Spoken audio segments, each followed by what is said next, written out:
Welcome back to the series where we take Pokemon's worst teams and take a stab at fixing them. Now, in the past we've fixed many generations gym leaders, but today we're going to be taking a look at the rivals and friends of Pokemon X and Y. And let's just say these guys leave a lot to be desired. And I get what Game Freak was going for with a group of rivals like this, as it gives you a lot more variety in teams to face in your journey across Kalos. But if you look at how many times you fight each rival, it's a bit one-sided.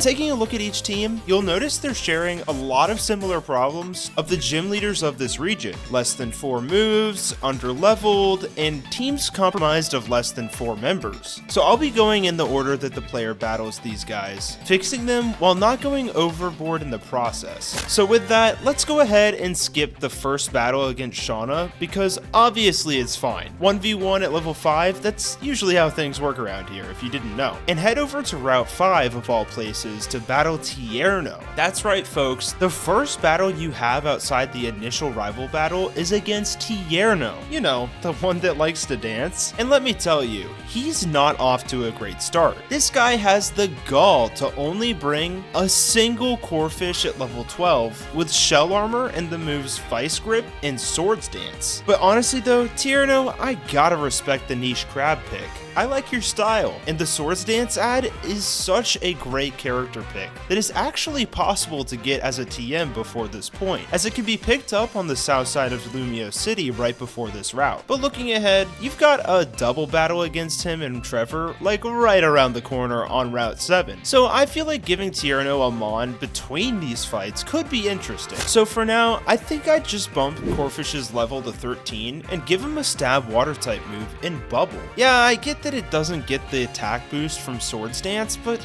come on. If the player sends in an under-leveled Litleo, they could probably still beat this thing. So next up is the double battle against Trevor and Tierno. And this is the first time the player goes up against Trevor, the rival who has an odd fixation with the Pokédex. So it's fitting that Game Freak gave him a Pikachu, a Mon that is found on 2 routes before this point at 6 and 5% respectively, at level 14 with static in the moves Thundershock and Quick Attack, alongside an orange flower Flabebe that is found on a few routes at the best rate of 4% at level 14, with Flower Veil and the moves Vine Whip, Fairy Wind, and Tackle, matching with his hair color too. And honestly, this is just a great start for him. The real problem comes with Tierno's side, as he doesn't add anything but 2 levels on his Corphish. But let's go ahead and dive into Trevor's team, whose Pikachu will now be sporting a full moveset with the additions of Play Nice and Thunder Wave, as they are both learned before level 14, just missing for some reason. This will give the battle some much needed status to teach the player about it. And following that up, Trevor will send out his Flabebe, now at level 15, giving it access to Razor Leaf to upgrade the Vine Whip, and the addition of Lucky Chant to boost the chance of a critical hit. Another fun utility move that is simply missing from the moveset even though it learns it at level 10. Next up, let's improve Tierno a bit by giving him a Badoo as his second Pokemon at level 14 with Poison Point and the moves Mega Drain, Growth, Rain Dance, and Stun Spore,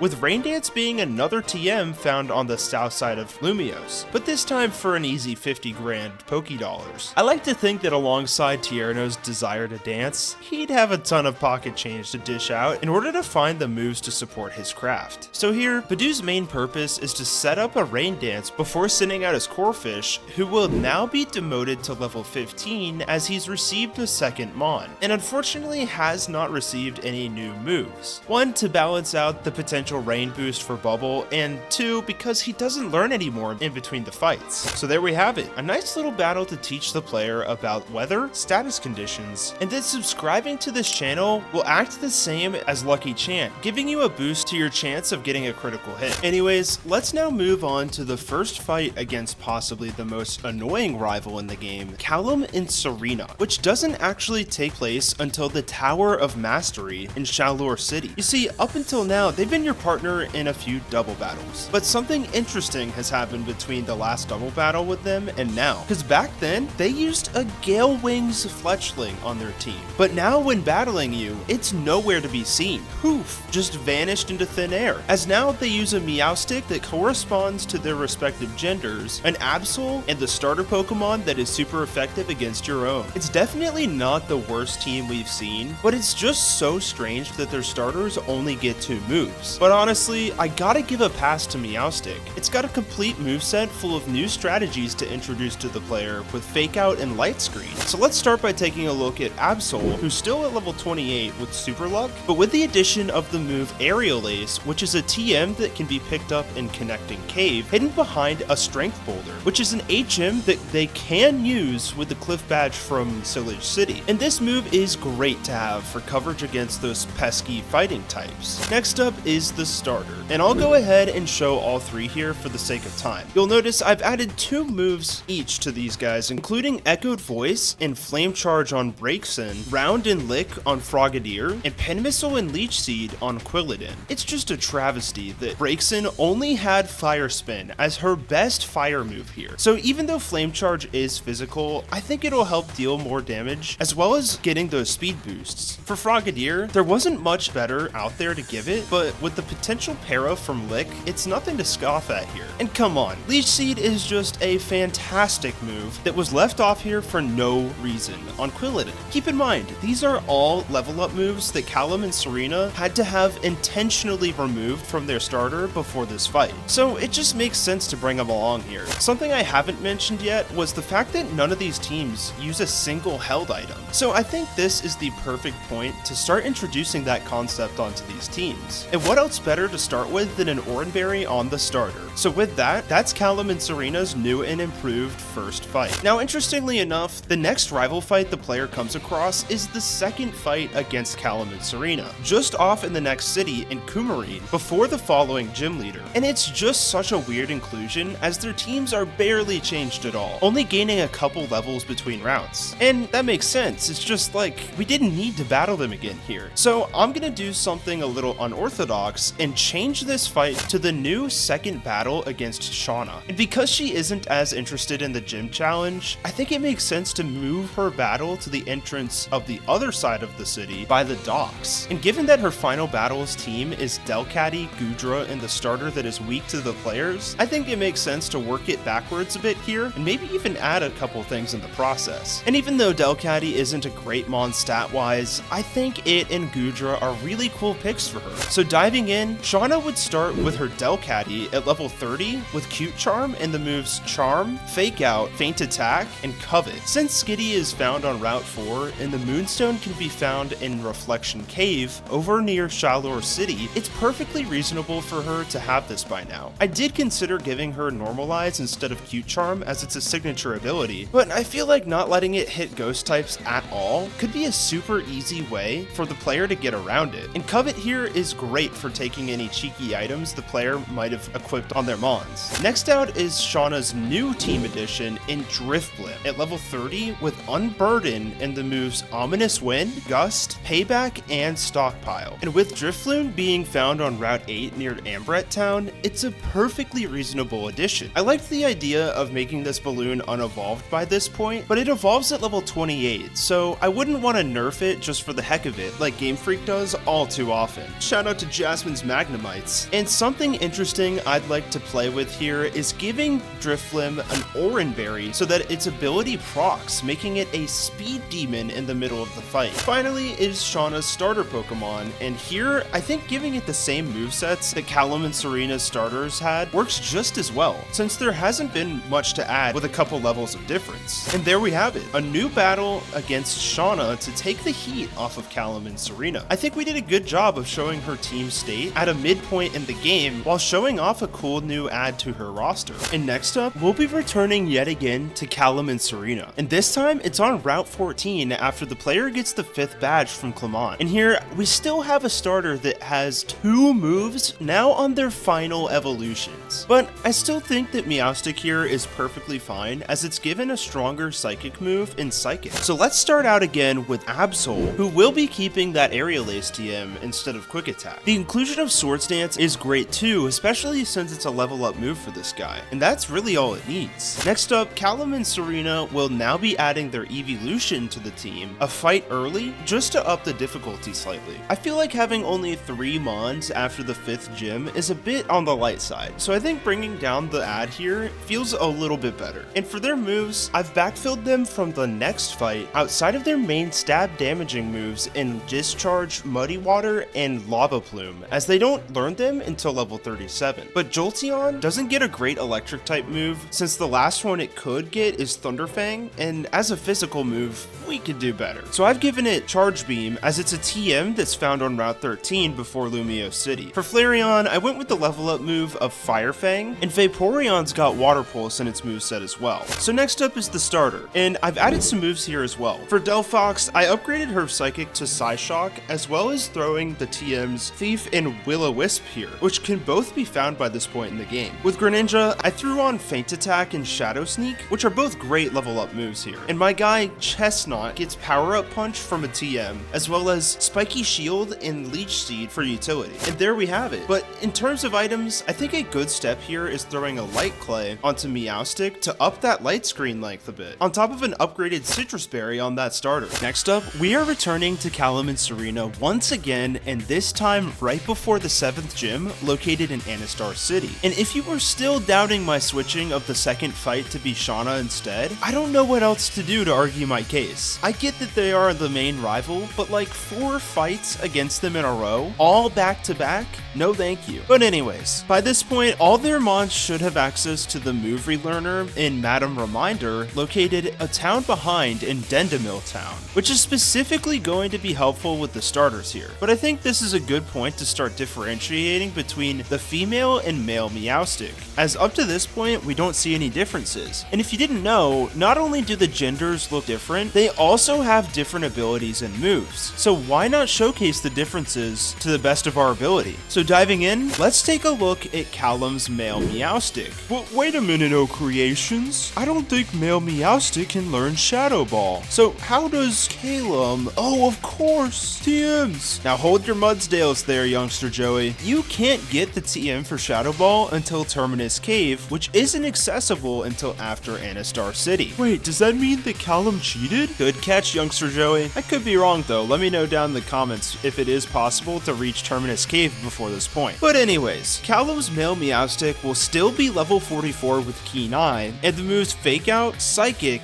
Roleplay, and Thunder Wave. I want to keep the move changes here subtle over time, and with the best possible set seen in the final fight. So here, I think the addition of Roleplay is a fun niche option to stop any potential sweeps that rely on abilities like Guts and whatnot, while Thunder Wave acts as a great way to slow opponents down before the rest of the heavy hitters appear. And for Serena's female Meowstic, the final 2 moves are now swapped for a more all-out offensive set, with Charge Beam as a level up move and Magical Leaf being one taught via Madam Reminder. With the potential special attack increase from Charge Beam, this is a mon that should not be taken for granted. The reason I opted out on Shadow Ball here is because it's sort of a hard bring when you've already got Psychic just sitting there. I know it's great in a Ghosts, but that's really it. So next up, let's return to our favorite little pooch, Absol, who's now at level 44 with Super Luck and the moves Swords Dance, Slash, Night Slash, and Aerial Ace. The standard set now upgraded with the better stab option in Night Slash, which also has a boosted crit chance with Super Luck. And now it's time to return to the Evolutions, who do see a level increase to 45 to distinguish themselves as a second in command. The movesets stay largely the same, hold for the Charm Edition we threw on there last time. And finally is the starter, who all see a vast improvement in their movesets, with Delphox seeing Shadow Ball over Thief via Madam Reminder, Greninja finally coming online with Water Shuriken and Substitute as level up moves, and Chestnut getting Hammer Arm via Madam Reminder. And with Shadow Ball being taken off the Meowstic, I feel like it's a decent addition here. And there we have it, the newly updated Kalos and Serena 4 teams. Oh right, and for the items, you already know that your main rival is going to experiment a bit here. So I think with Meowstic not having Light Screen anymore, it should get a Shell Bell to get some slight HP recovery while doing some damage. And to really up the fear, Kalos and Serena will be throwing a Scope Lens on the Absol to truly make that thing into a monster. And to balance this out a bit, I think keeping the Citrus Berry on the starters is perfectly acceptable here. So next up, we'll be heading to Route 19, where once the player heads across this bridge, they'll ensue in a bit of a rival gauntlet. And honestly, while on the surface, these fights seem extremely easy, but something that makes it a bit more of a challenge is that you have to fight Shauna and Tierno back to back without healing, while Trevor Trevor heals your team before you battle him. So in reality, Shauna and Tierno back-to-back sort of acts as a 6-mon team, while Trevor is sort of sidelined in the process. And I've gone back and forth on whether to remove this heal, or even to add a heal between Shauna and Trevor in order to balance the slight jump in difficulty I aim to give their teams. And here's what I came up with. Instead of giving that free heal after Tierno, I think a way to slightly make it more fair is to make this rival gauntlet act more like an Elite Four, where the player has the chance to access their bags, but nothing else. So if the player came prepared with healing items, they should be good to go. This means that the player still has to do some preparations and spend at least in-game cash in order to heal up their mons in this gauntlet. So first up in this gauntlet is Shauna, and since we saw her last time in her new battle, she's gained a lot of levels and moves, but it's just not quite good enough for me. With giving the opportunity to recover in between fights comes a higher difficulty,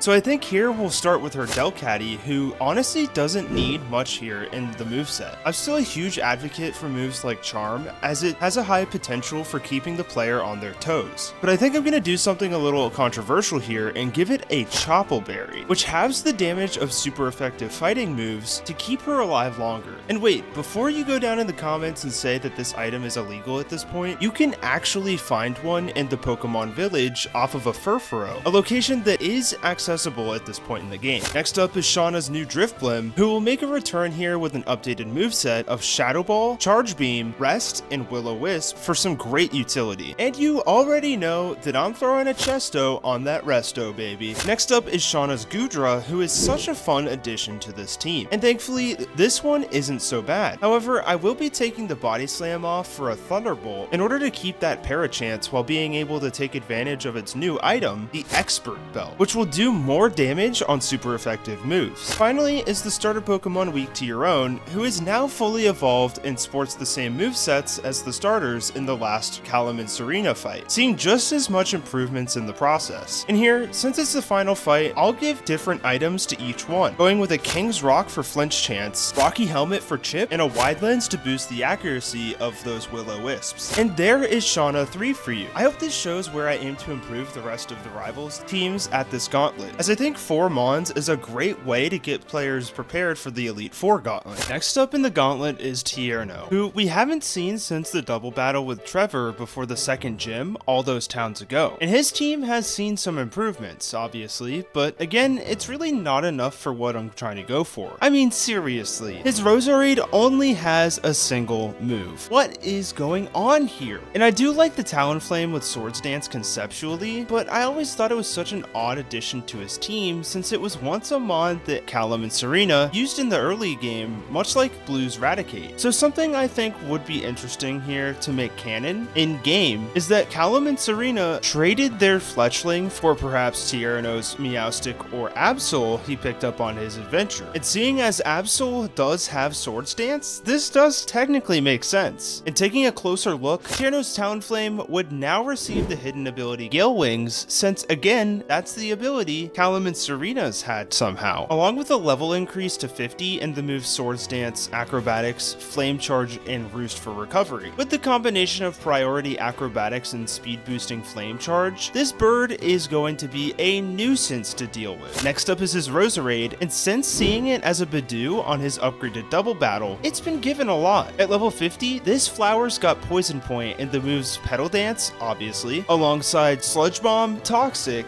and Venom Drench, which is a move taught via Madam Reminder that lowers the attack, special attack, and speed stats of a poisoned target, which is a very niche move that I haven't seen before in a mainline game, so I thought it'd be a fun pick on a mon with chances to poison with Sludge Bomb, Toxic, and Poison Point, leading to a high chance of this move actually being used. After his flower, Tierno will send in his new addition to his team, Masquerain, at level 50, with its fantastic ability Intimidate and the moves Quiver Dance, Signal Beam, Air Slash, and Aqua Jet, which is a move only learned by Surskit before evolution. I feel like Masquerain is a perfect addition to the Dance Master, as it's got an additional dance move in Quiver Dance, which can be taught via Madam Reminder while being able to showcase a Pokemon that isn't used very often. And that leads me to Tierno's ace, Crawdon, who is still level 52 with Shell Armor, but with an additional move in Brick Break for some great coverage. I did consider changing its ability to Adaptability ability here, but for these playthrough teams, I try to keep hidden abilities at a bare minimum, especially with characters like Tierno, who probably isn't experienced enough to get them on his own. And looking at the items for this team, I'm thinking we don't include an item on Talonflame to keep that priority acrobatic strong, while throwing some Black Sludge Roserade's way to make for some great recovery. Asgrain should definitely hold a Citrus Berry for some added recovery to make that Quiver Dance more worth the investment, especially since Focus Sash isn't able to be found until Battle Maison. And for Crawdon, I'm thinking a Muscle Band could work,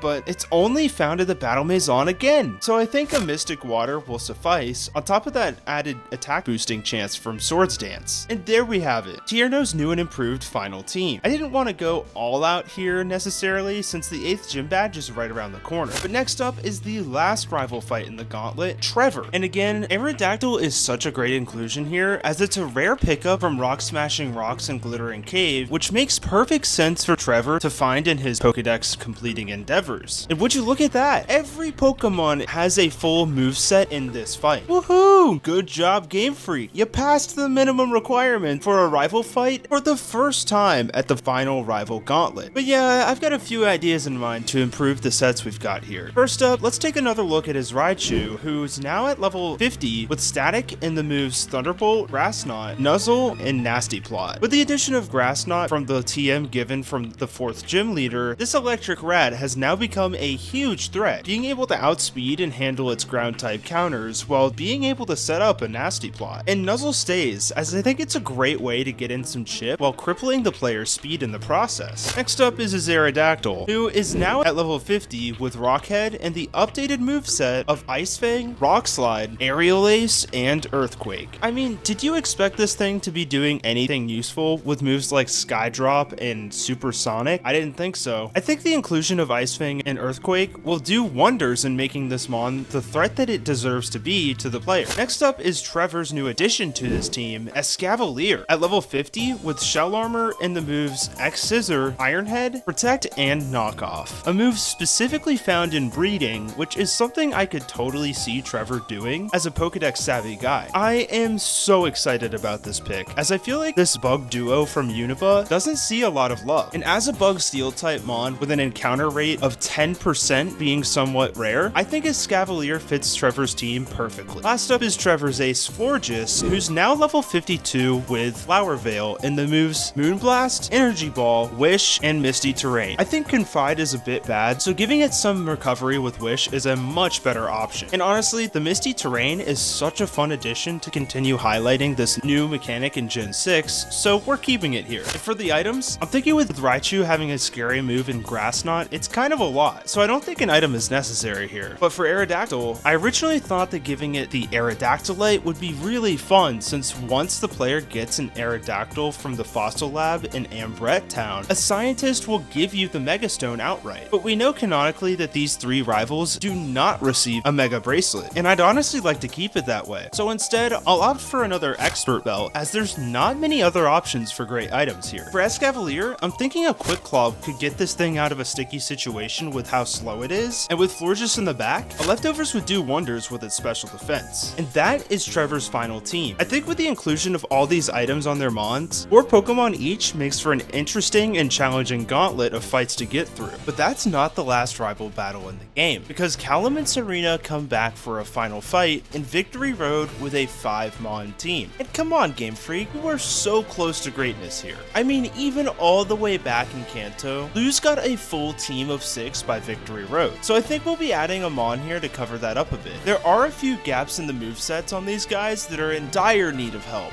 So let's start off yet again with the male and female Meowstics, who are now seeing even more variation in movesets and a jump in level to 59, with the male getting Misty Terrain and Sucker Punch via level up, while the female gets Calm Mind and Signal Beam, but also a cheeky stored power to get potential sweeps off from the Calm Mind setups. Next up are the Evolutions, who unfortunately outside of a level bump to 60 don't get much here, but I am able to change up the charms with Thunder Wave, Substitute, and Acid Armor respectively for fun utility moves on these guys. After that, Callum and Serena send out their new addition to this team, Altaria, at level 59, who gets a big change in going physical with the moves Dragon Claw, Bulldoze, Dragon Dance, and Roost for recovery. I did consider adding Earthquake, but I like the speed drop on Bulldoze, and I kinda think that Earthquake might just be a bit too much here, especially if we're adding a 16 member. Up next, Callum and Serena will send out their Absol for their last time, with the only change being Sucker Punch over Aerial Ace, as it works as a great utility move to outspeed potentially fast opponents. And that takes us to our new addition to Callum and Serena's team, which will be different depending on the chosen starter. This will act similarly to Blue's team in Kanto, where one set, in this case being the Evolutions, will cover their starter's weaknesses, while this new set will be super effective into their own starter's type. So here, I think giving the rival Pokemon native to their own region would really help balance this team out. As of right now, the only two Gen 6 Pokemon on their teams are Meowstic and their starter. So for the Delphox squad, I'm pulling out Clawitzer. For the Greninja team, I think Go-Goat functions pretty well. And for the Chestnut troop, Pyroar will have to do. And here, I've given them all somewhat competitive movesets to keep up against the players' Mons here. To note, I've made sure Clawitzer got moves to take advantage of Mega Launcher, and Go-Goat gets set up in healing, while Pyroar gets some great utility and power. So with that, all we have left is their starter Pokemon. And here, I've given them each one new move, all with the theming of covering their own weaknesses. We've got Grass Knot on Delphox, Ice Beam on Greninja, and Rock Slide on Chestnut, making these the most elite starter Pokemon set you could make for a balanced rival team in my opinion. And honestly, for the items, I think keeping the same ones from the last rival fight on Meowstic and Absol, and Shellbell and Scopelins respectively makes sense. While I think Altaria should get some extra recovery with the held leftovers to offset any damage taken while setting up a Dragon Dance. Finally, for the starters, let's go ahead and throw the three specific items we chose for them on Shauna's team here, with Widelands on Delphox, King's Rock on Greninja, and Rocky Helmet on Chestnut, making that spiky shield really get its money's worth. And there we have it. We've meticulously pointed out the shortcomings and improved each and every rival fight in Pokemon X and Y. If you've enjoyed my picks and suggestions, let me know in the comments below. And if you didn't, let me know what you would have done differently. Thank you guys so much for watching, and an extra thank you to my channel members. You guys are the best, as always. Well, I've been O Creations, and I'll see you all in the next one. Bye!